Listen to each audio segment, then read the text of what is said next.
بسم اللہ الرحمن الرحیم۔ السلام علیکم۔ پروگرام آپ کی صحت میں میں ہوں آپ کا میزبان ڈاکٹر منصور نورانی۔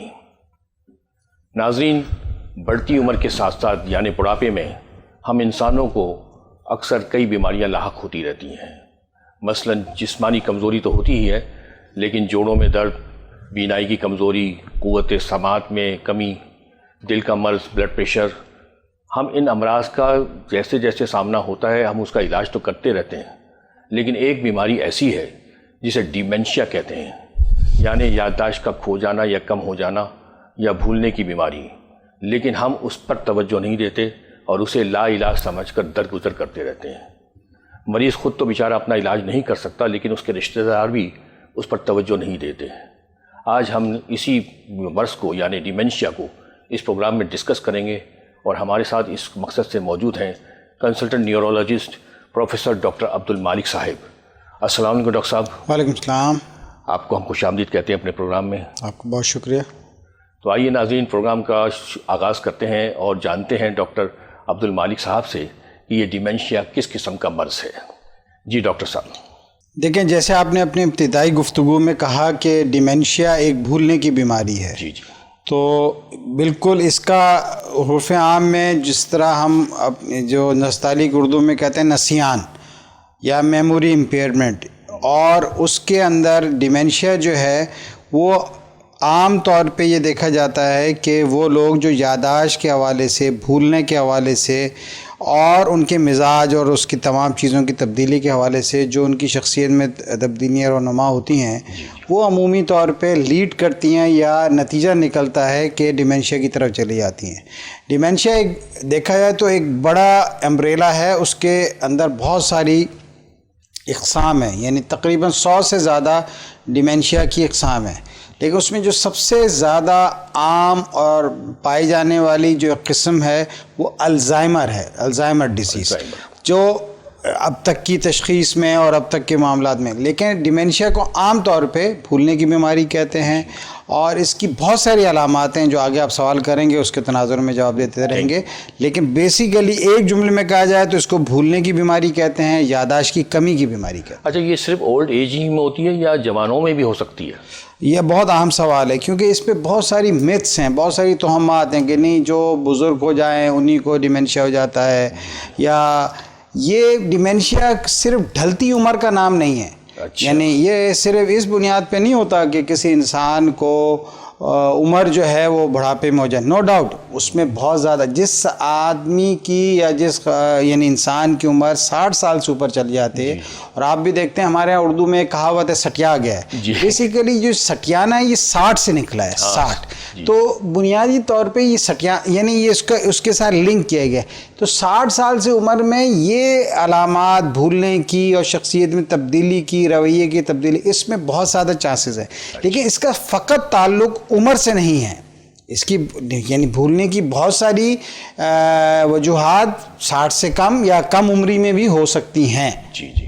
اچھا، اس میں جو علامتیں ہوتی ہیں یہ سب میں یکساں ہوتی ہیں یا مختلف بھی ہو سکتی ہیں؟ اس میں ہر مریض مختلف مریض ہوتا ہے، نمبر ایک، اور ہر مریض کی علامتیں مختلف ہوتی ہیں، لیکن ہم چونکہ اوورآل آگاہی کے پیمانے پہ بات کر رہے ہیں تو اس کی موٹی موٹی جو علامات ہیں وہ جاننا ضروری ہیں، یعنی وہ علامات جو اس پروگرام کی آگاہی کے ذریعے یا دیگر جو پروگرامات آگاہی کے لیے ہوتے ہیں اس کے ذریعے ہم جو عوام تک پہنچانا چاہتے ہیں، اس میں سب سے پہلے یادداشت میں کمی ہے۔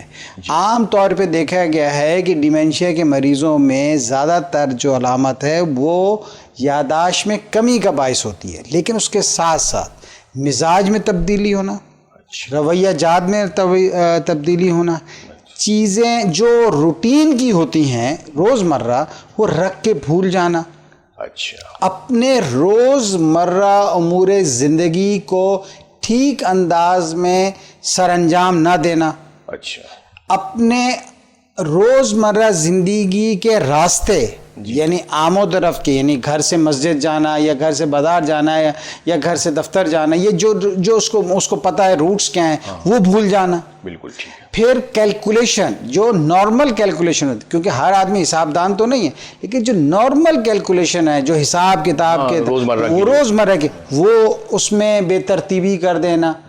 پھر وہ معاملات جو آپ ایک بزرگ سے یا ایک انسان سے یا ایک کسی فرد سے توقع نہیں رکھتے اور وہ اس کی شخصیت میں اجاگر ہو جاتے ہیں عام طور پہ عمر وہ اس کے، تو یہ بہت ساری میں نے موٹی 7 8 9 10 علامات بتائی ہیں.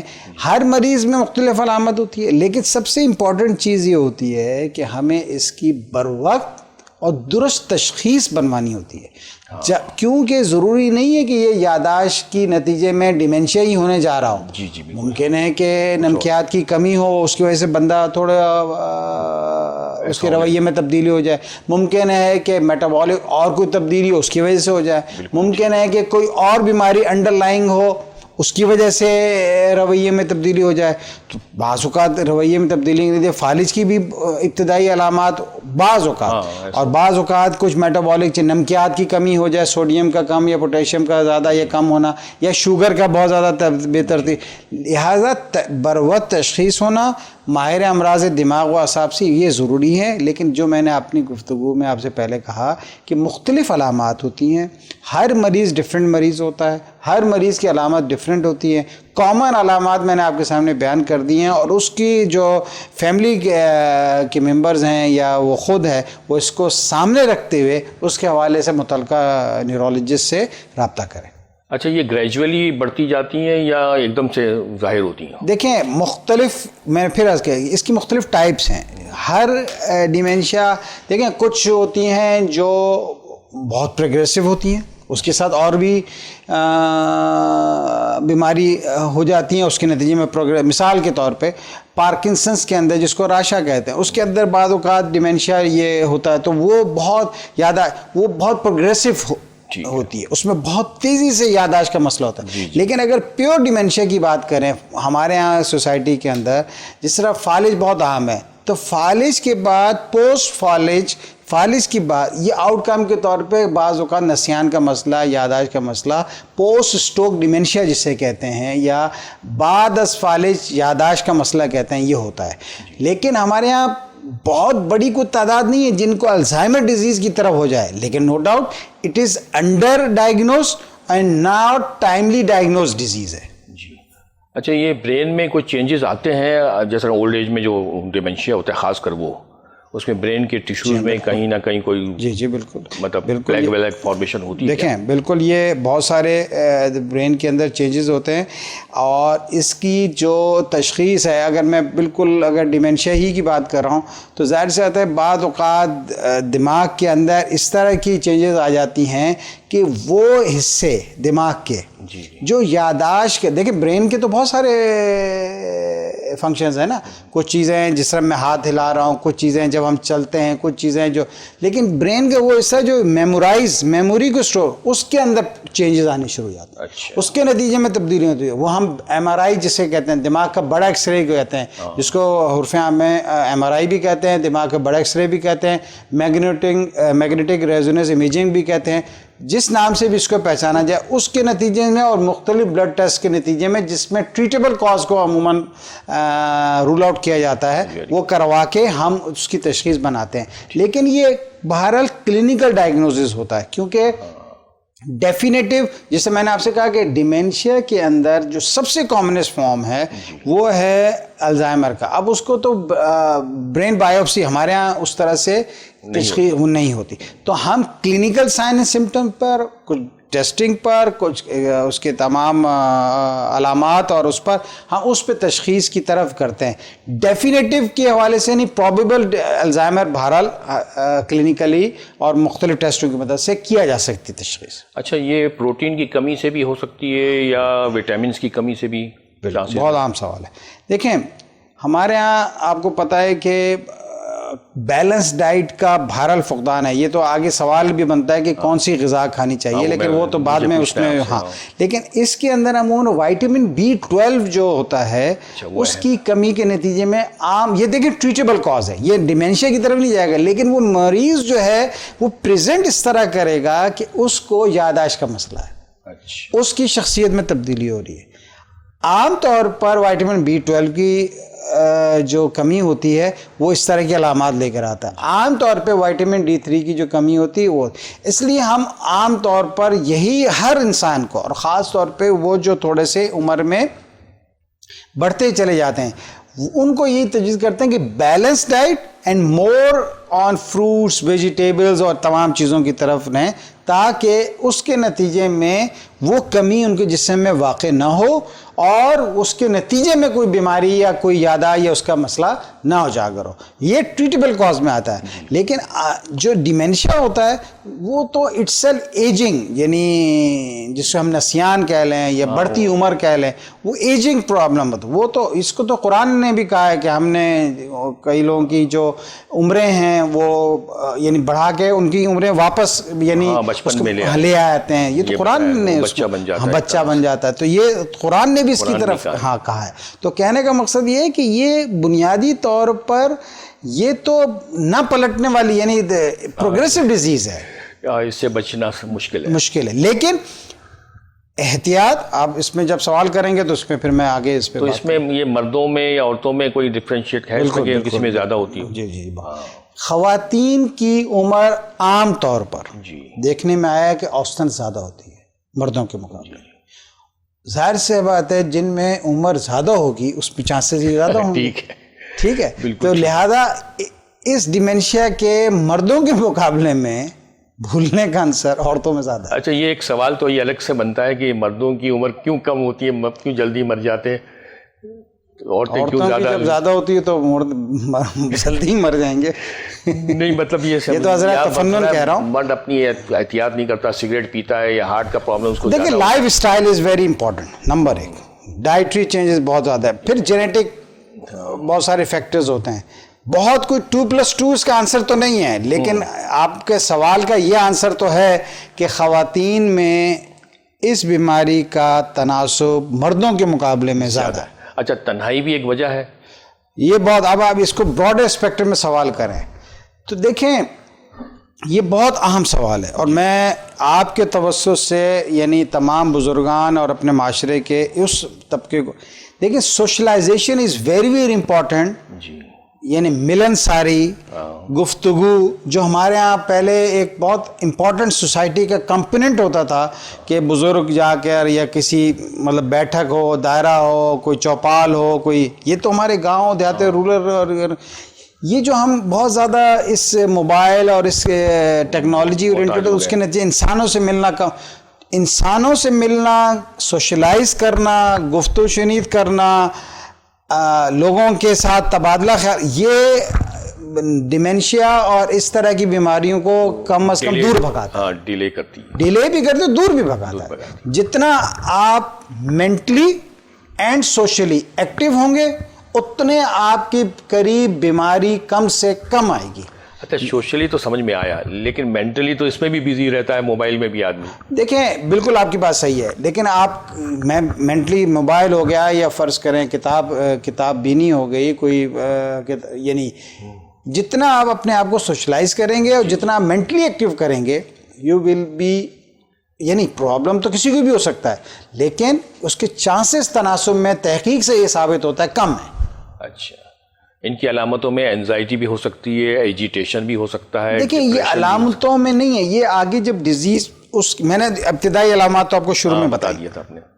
یہ جب ڈیزیز جب پروگریسو کرنا شروع کرتی ہے نا تو نو ڈاؤٹ یہ بے چینی، یعنی یہ اوور لیپ کرتی ہے، یہ پیور نیورولوجیکل ڈس آرڈر ہے اینڈ اوور لیپ کرتا ہے مختلف سائیکیٹرک پرابلم سے، نفسیاتی پرابلم سے، مینٹل النس کی پرابلم سے، جن میں آپ نے جس طرح کہا کہ اس کے اندر اس کی بے چینی، اضطراب، یاس، مایوسی، تفکر پن، نیگیٹیوٹی، منفیت، شک، یہ سب پھر بڑھتا چلا جاتا ہے. اچھا، یہ پھر یہ it's a cocktail, it's a package. اچھا، یہ گھر بھی بھول جاتا ہے اپنا. جی، یہ تو ابتدائی علامات میں ہو سکتا ہے کہ وہ دیکھیں کچھ پیور جسے کہتے ہیں نا سائیکو موٹر پرابلم، یہ نہیں، اس میں پیور نیورولوجیکل پرابلم بھی ہوتا ہے اور پھر اوپر اوور لیپ کرتا ہے سائیکیٹری. ایسے معاملات بھی یہ مریض جن کو الزائمر ہو جاتا ہے یا کرونک ڈیزیز ہو جاتی ہے وہ حرکتیں کر دیتے ہیں جو ہم کیئر گیورز کو بحیثیت معالج شروع میں بتاتے بھی ہیں. اس میں کیئر گیور یعنی تیماردار کا بڑا امپورٹنٹ رول ہے, اور ان کو ڈے 1 سے بتانا ہوتا ہے کہ مریض یہاں تک بھی ہو سکتا ہے, یہ باتیں بھی آپ کو بھی نقصان پہنچا سکتا ہے, اپنے نقصان بھی پہنچا سکتا ہے. اور ایسی چیزیں جو آپ کہیں گے نا یہ تو ہمارے بزرگ ہیں, یہ تو ہم نے تصور نہیں کیا تھا, لیکن وہ بیماری کا حصہ ہے.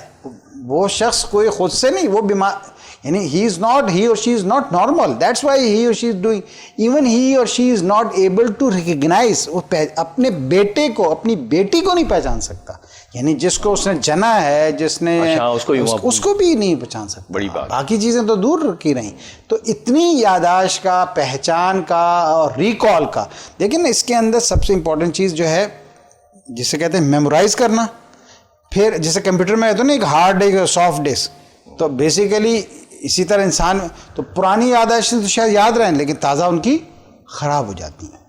اچھا, میں اگلا سوال پوچھنے سے پہلے میں ایک بریک لوں گا, پھر ہم اگلے سیگمنٹ پہ آتے ہیں. ناظرین, آپ دیکھ رہے ہیں پروگرام آپ کی صحت. ہم یہاں ایک چھوٹا سا بریک لیں گے, ہمارے ساتھ رہیے گا.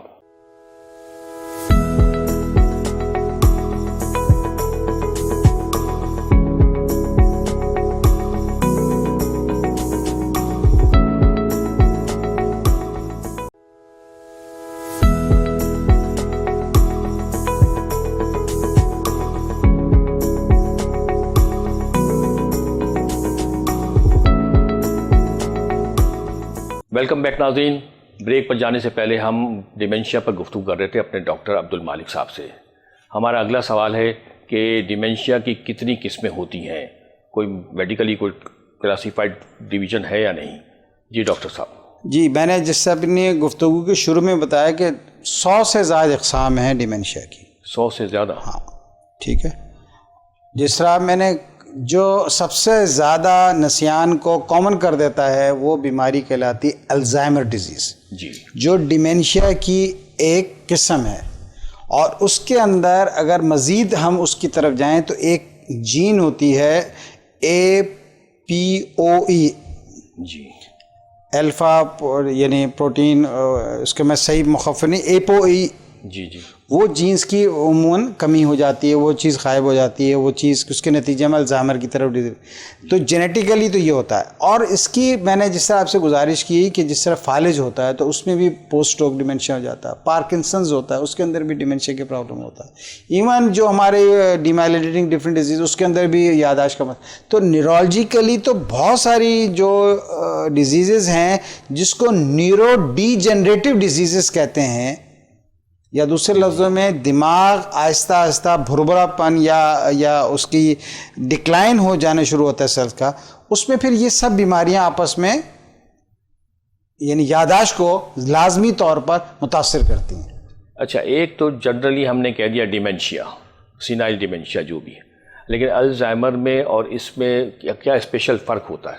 بڑا فرق ہوتا ہے. دیکھیں ڈیمینشیا کے اندر تو بعض اوقات یعنی میں جسے اگر مختلف سینائل ڈیمینشیا کہہ لیں یا ڈیمینشیا بیکاز آف میٹابولک ڈیزیزز کی وجہ سے ہو گیا, وہ تو بعض اوقات ٹریٹیبل بھی ہو جاتا ہے. الزائمر تو پروگریسو ڈیزیز ہے, مطلب جسے ہم دیکھ کے کہہ سکیں یہ ڈیمینشیا کی وہ قسم ہے جسے الزائمر کہتے ہیں. جی, اور وہ ہوتی ہے اس میں یہ ہوتا ہے کہ مکمل طور پہ شخصیت تبدیل ہو جاتی ہے. اچھا, مکمل طور پہ یاداشت تقریباً ختم ہو جاتی ہے.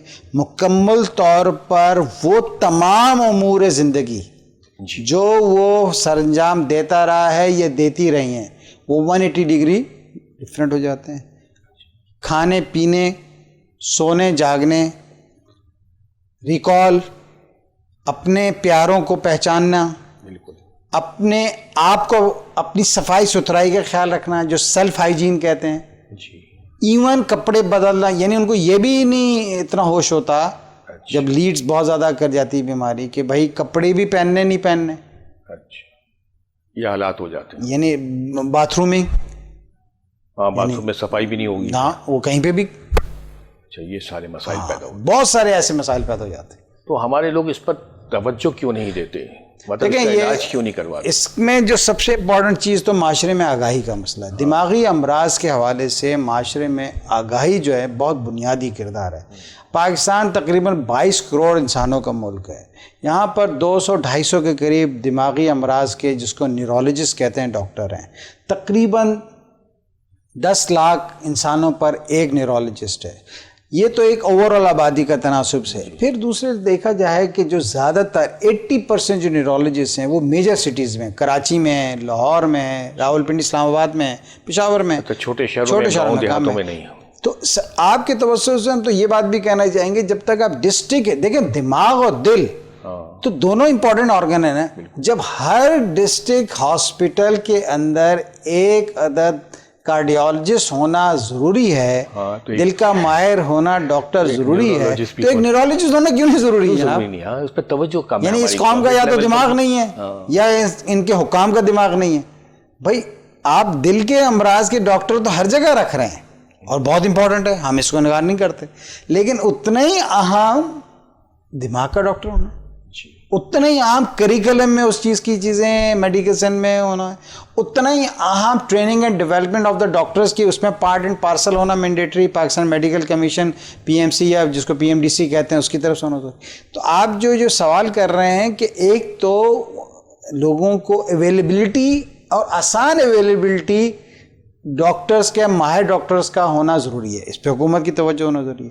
دوسرا معاشرے کا وہ کمپوننٹ بہت امپورٹنٹ ہوتا ہے جس کے اندر آگاہی پیدا کی جاتی ہے، جس آپ یہ آگاہی کے ذریعے اس کے ذریعے پیدا کر رہے ہیں تاکہ لوگوں کو علامات پتہ ہوں، ان کو پتہ ہو کہ اس مرض کی یہ علامات ہوتی ہیں تو مجھے کس کے پاس جانا ہے، اگر یہ ہو جائے گا تو کس کے پاس جانا ہے. اس کے ساتھ ساتھ پھر مستند لوگوں کے ذریعے ہی علاج معالجہ کی جائے، کیونکہ آدھا علاج تو آپ دیکھیں ہمارے ذہنی اور دماغی امراض کا تو وہ دیواروں پہ جو بہت سارے اشتہارات ہیں ان کے ذریعے ہو رہا ہوتا ہے، جبکہ اس کے ذریعے تو نہیں علاج ہوتا. اچھا جی بولیں. جی میں نے اکثر دیکھا ہے کہ جس گھر میں ایسا مریض ہوتا ہے نا تو اس کے گھر والے اس کی باتیں، اس کے بھولنے کی حرکتوں سے انجوائے کر رہے ہوتے ہیں اور مسکرا کے درگزر کر رہے ہوتے ہیں، تو وہ اس کو اہمیت ہی نہیں دیتے. جس طرح ہم دل کے مرض کو بڑھاپے میں اگر ہو جائے یا جوڑوں میں درد ہو جائے یا تو ریپلیسمنٹ تک، جوائنٹ ریپلیسمنٹ تک کروا لیتے ہیں، لیکن اس پر کوئی علاج کرنے کا سوچتا ہی نہیں.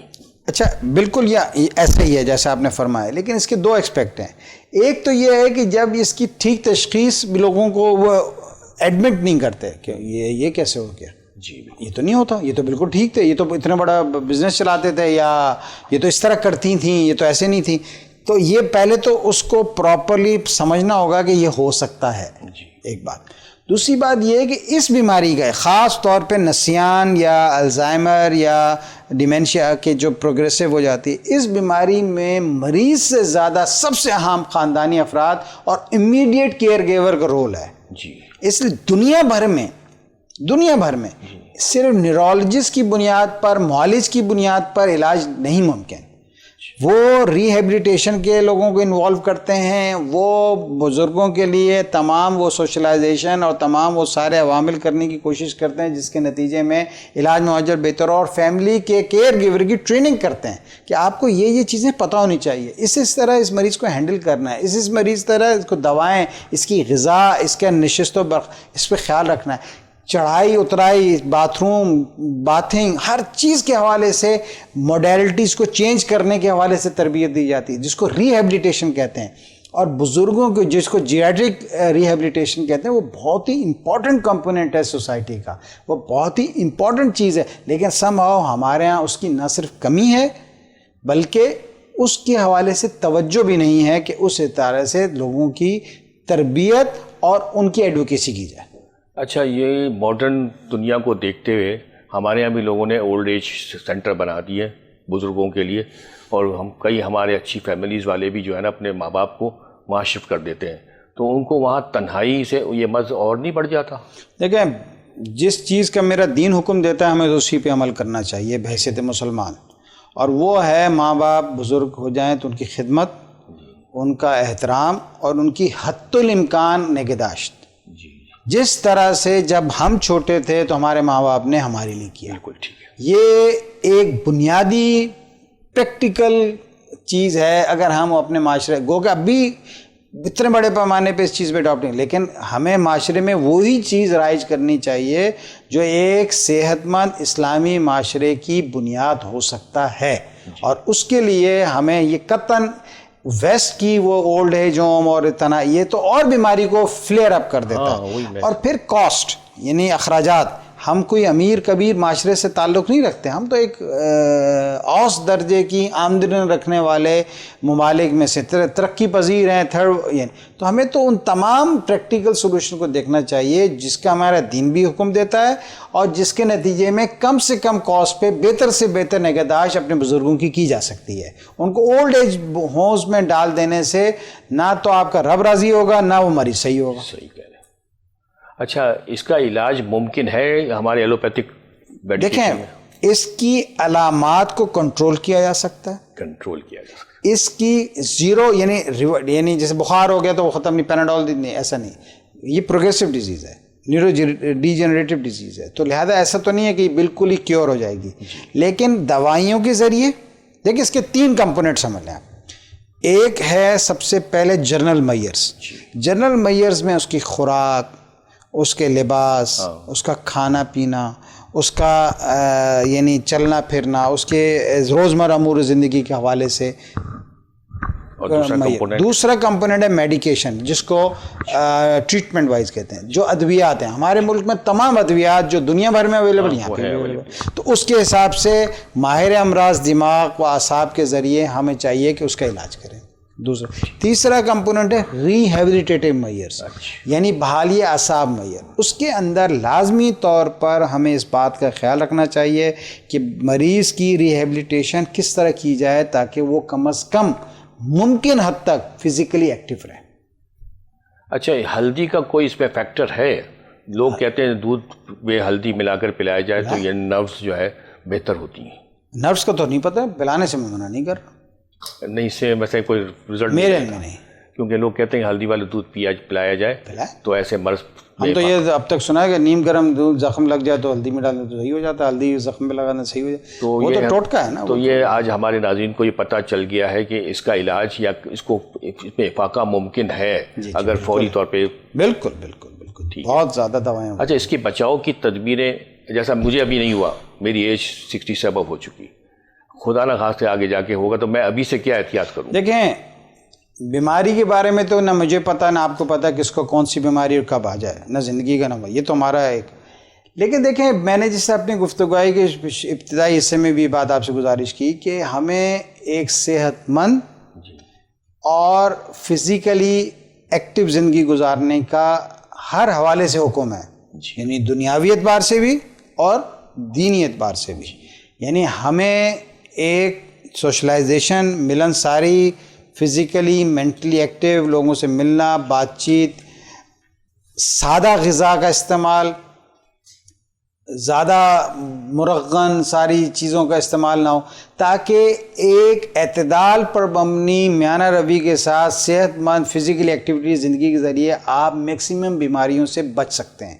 بیماری تو کسی کو بھی آ سکتی ہے، یہ تو ایک ایسی چیز ہے، لیکن اس بیماری کا کیسے سامنا کیا جائے، کس طریقے کے عوامل کیے جائیں، اس پر آگاہی اور آگاہی کے بعد عمل بہت ضروری ہے.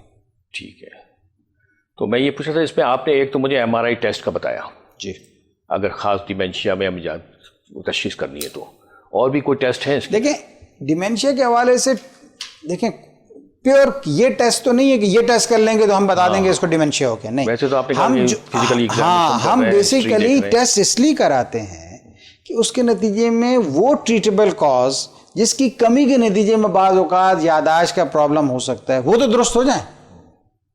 باقی اٹس سیلف ڈیمینشیا تو اس کے لیے تو یعنی جو میں نے آپ پہلے عوامل بتایا وہی ہیں. جی جی. اچھا، یہ ہسٹیریا سے بالکل مختلف ڈیزیز ہے. ہسٹیریا بھی، ہسٹیریا تو الگ چیز ہے، وہ تو ایک سائیکیٹرک. ہسٹیریا تو جوانوں میں بھی ہو جاتا ہے. ہاں، وہ الگ چیز ہے، وہ ٹیمپرری ہوتا ہے بس. وہ تو الگ چیز ہے. اچھا، دوسرا یہ کہ میں آپ پوچھنا چاہوں گا، اس کا سائیکولوجیکل ایویلیویشن بھی کیا جاتا ہے کیا؟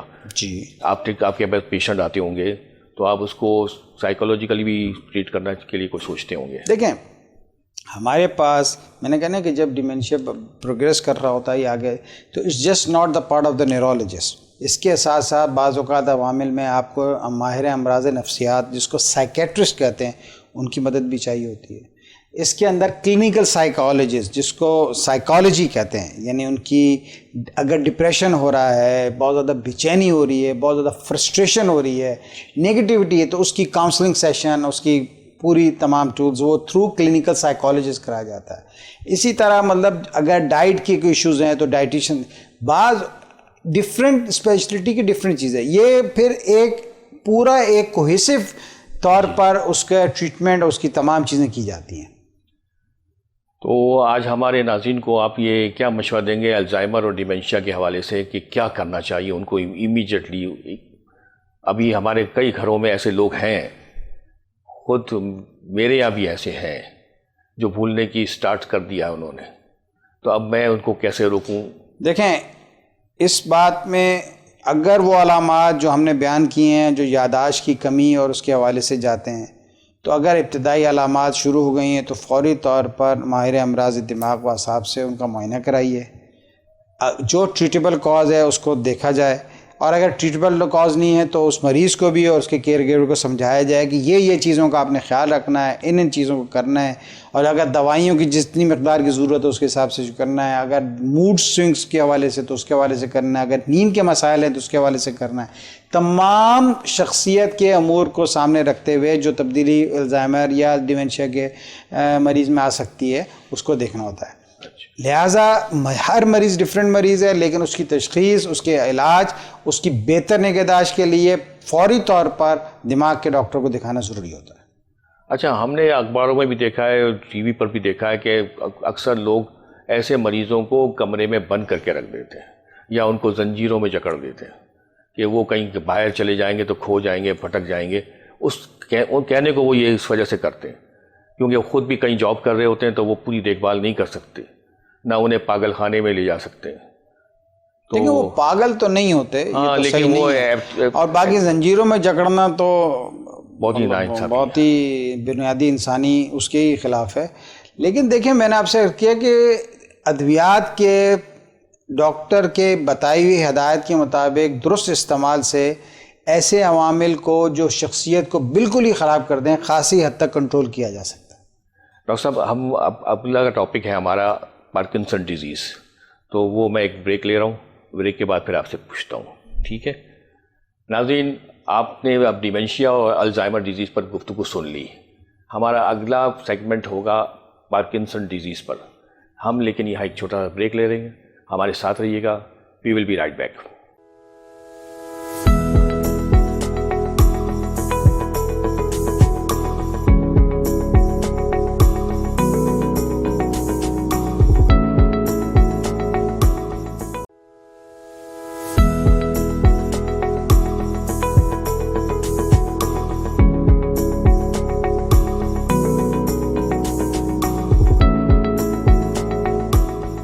ناظرین، بریک پر جانے سے پہلے ہم نے ڈاکٹر صاحب کے سامنے سوال رکھا تھا پارکنسن ڈیزیز کے بارے میں، تو آئیے ان سے جانتے ہیں کہ یہ کس قسم کی بیماری ہے اور یہ کیا وہ الزائمر سے بالکل مختلف ہے یا ملتی جلتی ہے.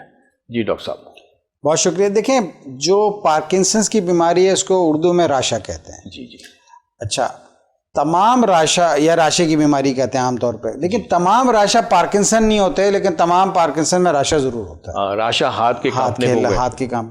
اچھا، جو اس کی ابتدائی علامات ہیں، جو بنیادی علامات ہیں جو کہ عوام الناس جس کو جاننا چاہیے، دیکھیں اس میں ایک تو جیسے آپ نے کہا کہ ہاتھ غیر ارادی طور پر ہاتھ کا، جس کو پن رولنگ ٹریمر بھی بات کہتے ہیں یا راشا بھی کہتے ہیں، غیر ارادی طور پہ ہاتھ کا ہلنا بھی کہتے ہیں. لیکن یہ عام طور پر پارکنسن میں ایک ساتھ دونوں ہاتھوں کا یہ ٹریمر نہیں شروع ہوتا. اچھا. عام طور پہ اگر فرض کریں کسی کو دونوں ہاتھوں کے ایک ساتھ ٹریمر ہو رہے ہیں تو یہ عام طور پہ یہ پارکنسن کی طرف نہیں ہوگا، لیکن بہرحال اس کے لیے لازمی طور پر معالج کو دکھانا، اس کے ایگزامینیشن کرانا ضروری ہوتا ہے.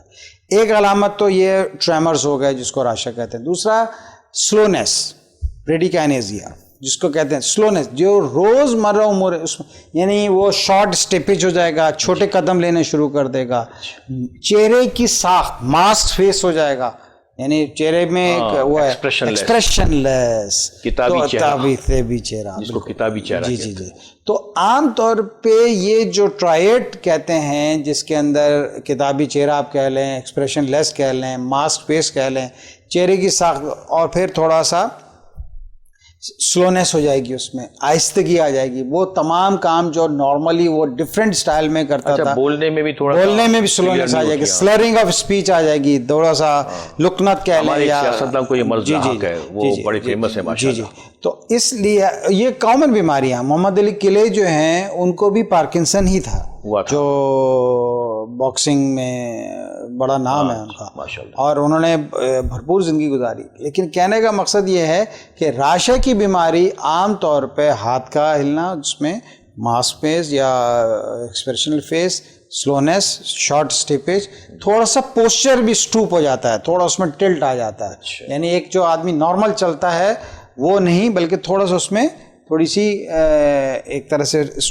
کرویچر تھوڑا چینج ہو جاتا ہے. تو یہ عام طور پہ ابتدائی علامات ہوتی ہیں پارکنسن کی ڈیزیز کے، اور اس کے لیے پیور کلینکل ڈائگنوسس ہے. اچھا، یہ کلینکلی ڈائگنوس، اس کے لیے کوئی ٹیسٹ کی ضرورت نہیں ہوتی، کوئی ایم آر آئی کی ضرورت نہیں ہوتی، کوئی سی ٹی اسکین. فیس کے مسئلے کام نہیں کرتے کیا عام تو، کیونکہ دیکھیں وہ چیزیں جو کہ اس کو کنٹرول کر رہی ہیں، جو ایکسپریشنز اور یہ تمام، یہ اس میں تھوڑی سی کمی آ جاتی ہے. تو یہ بیماری ہمارے معاشرے میں کامن ہے. جس طرح ہم نے پچھلی جو گفتگو جو ڈیمینشیا کے حوالے سے کی، تو ایک محتاط اندازے کے مطابق پاکستان میں 6 سے 8 لاکھ کے قریب لوگ ایسے ہیں جو مختلف اس ڈیمینشیا کی بیماری میں مبتلا ہے. اور اگر 60 سال سے اوپر کے حوالے سے چلیں جائیں تو 1 ملین ایسے لوگ ہوں گے جو 60 سال، یعنی جن کو یعنی یہ. اسی طرح اگر ہم پارکنسنس کے حوالے سے بات کریں تو بہت بڑی، دیکھیں یہ انڈر ڈائگنوز ڈیزیز ہے، یہ انڈر ٹریٹڈ بھی ہے، لیکن اس کے مریض بھی 4 سے 6 لاکھ سے زیادہ نہیں ہے پورے ملک. اگر آپ بہت ہی، جو ہمارے ملک میں مختلف کوئی پاپولیشن بیس اسٹڈیز تو ہے نہیں، لیکن ہے تو اس کی پورے ملک میں تعداد 1 ملین سے زیادہ نہیں ہوگی. یہ کچھ لوگ، یہ بھی اولڈ ایج کا پرابلم ہے کیا؟ یہ عام طور پر دیکھیں اولڈ ایج لازمی نہیں ہے، ینگ لوگوں کو بھی، ینگ پارکنسنس بھی ہوتا ہے، 40 سال سے کم عمر کے لوگوں کو بھی ہوتا ہے، اور یہ کوئی اچھی چیز نہیں ہوتی، کیونکہ جن کو کم عمری میں ہو رہا ہوتا ہے اس میں پھر اور علامات ہونا اور چیزیں ہونے کا ہو جاتا ہے.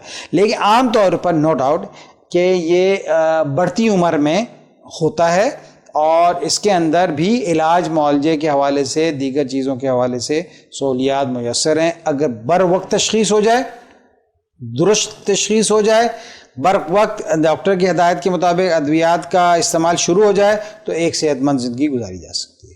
تو یہ مردوں میں زیادہ ہے یا عورتوں میں؟ یہ پھر سوال آ گیا. یہ مردوں میں زیادہ ہے، الزائمر عورتوں میں زیادہ تھی. اچھا، جینیٹک پرابلم، جینیٹک مطلب جین سے تعلق ہے اس کا کوئی؟ اگر فیملی میں کسی کو تھا، پارکن جینز کہلاتی ہو. ہاں، مطلب فیملی میں میرے والدین میں کسی کو تھا تو مجھے بھی ہو سکتا ہے. بالکل ہو سکتا ہے. اچھا، سگریٹ سے کوئی تعلق نہیں اس کا؟ بالکل ہے. سگریٹ پینے والے کو زیادہ؟ تو چلیں دونوں بات کر لیتے ہیں. جو ڈیمینشیا ہے وہ بھی نشہ آور یا الکوہول بہت زیادہ یا اسموکنگ اور یہ نیورو ڈیجنریٹو ڈیزیز کا باعث بن جاتا ہے. اس میں بھی ایسا ہی ہے. اس میں بھی ایسا ہی ہے. اور اس کے اندر تو پھر بعض اوقات کیمیکلز یا دیگر ایون بہت زیادہ ذہنی امراض کی دوا بھی لوگ لیتے ہیں تو اس کو بھی لیڈ ٹوورڈز پارکنسن ہو جاتا ہے. تو کہنے کا مقصد یہ ہوتا ہے کہ آپ جو بھی ادویات دے رہے ہوں یا جو بھی ایسی چیز لے رہے ہوں جو اس کو باقاعدہ اپنے معالج سے اور مستند معالج کے ذریعے ہی علاج کروائیں. جی.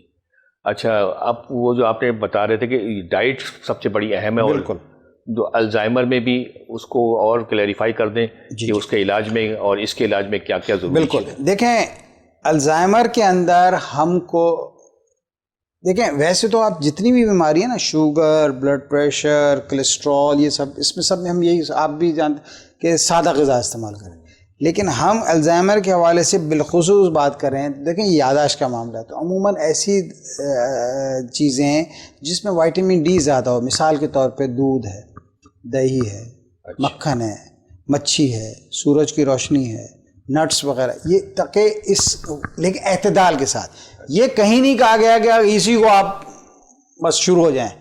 سبزیوں کا استعمال ہے, فروٹس کا استعمال ہے جس میں وائٹامن بی. دیکھیں 2 چیزیں یہ عموماً میں غذائی حوالے سے, یہ وائٹامن B12 اس میں فروٹس, سبزیاں, یہ تمام چیزیں, گوشت, اس میں ریڈ میٹ کہہ لیں, اس میں وائٹامن B12 کے, وائٹامن ڈی جو ہے میں نے آپ سے جیسے دودھ دہی یہ جو ڈیری پروڈکٹس کہلاتی ہیں اس میں زیادہ. لیکن اس میں بیلنس یہ رکھنا ہوتا ہے کہ آپ کا کولیسٹرول بیلنس رہے, آپ کا ٹرائیگلیسرائڈ بیلنس رہے. یہ نہ ہو کہ کہیں گے ڈاکٹر صاحب آپ ہی نے کہا تھا یہ زیادہ کھا لیں, تو یہ تو نہیں کہا تھا کہ آپ اتنا کھا لیں کہ آپ اپنا کولیسٹرول اور اپنا وہ آپ کوئی نئی بیماری لے کر آ جائیں. تو جو چیز اعتدال پر میانہ روی کے ساتھ بیلنس ڈائٹ کی طرف ہے, تو سادہ غذا کھائیں, سبزیوں کا استعمال, دالوں کا استعمال, گوشت کا استعمال اعتدال کے ساتھ سب کر سکتے ہیں. اور میٹھے پر, اور یہ جو بہت زیادہ ایسے میٹھے ہوتے ہیں یہ جس میں بہت زیادہ کیلوریز ہوتی ہیں, ان کو ذرا اوائڈ کریں تو اس کے نتیجے میں چیزیں بہتر ہوتی ہیں. اچھا, اس پہ تو آپ نے مجھے کمپلیکیشن بتائی تھی الزائمر کی. اب یہ پارکنسن ڈیزیز جو راشا ہے, اس کی کمپلیکیشن میں جو کا جو مسلز ہے, اس کی دیکھیں یہ بہت اہم سوال ہے. دیکھیں پارکنسن کے اندر ایک موٹر اس کی کمپلیکیشنز ہیں وہ بتاتا ہوں, اور ایک نان موٹر کمپلیکیشنز ہیں. پارکنسن موٹر سے مراد وہ کمپلیکیشن جو حرکات اور سکنات کی وجہ سے اور غیر ارادی اس کی وجہ سے جو کمپلیکیشن ہو جاتی ہیں. مثال کے طور پہ جیسے ہم نے کہا کہ سلونیس ہو جانا, پوسچر چینج ہو جانا, چلنے پھرنے میں دشواری ہونا, اٹھنے بیٹھنے میں دشواری ہونا, آواز کا خراب ہو جانا, یہ اور انیشیٹ وہ ہونا, اور آواز کی ٹون میں چینج ہو جانا, اس میں بالکل شرلنگ آ جانا, پورے جسم کی ساخت میں تبدیلی ہو جانا, بازو اور ہاتھ کی سختی وہ اس میں بہت زیادہ چینج, یہ سب موٹر سمٹمز ہیں, یہ موٹر کمپلیکیشنز ہیں. نان موٹر کے اندر وہ جسے انگلش میں کہتے ہیں نیم اٹ ٹیک اٹ, نام لیں اور نہ ہو, یعنی نیند کا مسئلہ, سیکشل ڈسفنکشننگ, بھوک کا مسئلہ, یاس, نا امیدی, ڈپریشن, قبض ہو جانا, اپنا پیشاب مسانے کے مسائل, یہ سارے مسائل. ہاں, اس لیے ہم مریض کو اٹس جسٹ ناٹ دا ہاتھ ہلنا, ہوا سے خمسہ بھی خراب ہو جاتا ہے. جی, یعنی تو اس لیے یہ سونگنے وہ تو ایک ابتدائی علامت بھی ہو سکتی ہے, وہ تو کورونا میں بھی ہوئی. ہاں, لیکن یہ پورے کا پورا ایک پیکج. اس لیے مالج کو بھی اور مریض کو بھی ان تمام عوامل پر بہت گہری نظر رکھنی ہوتی ہے. اگر وہ اس پہ نظر نہیں رکھے گا, اس پہ بات چیت نہیں کرے گا, تو اس کے نتیجے میں یہ سارے مسائل جنم لیں گے, اور پھر آپ کس چیز کی دوا دیں گے. ٹھیک ہے, تو اس میں ایک تو مساج سے بھی کچھ فرق پڑ سکتا ہے, مساج کرنے سے باڈی کو.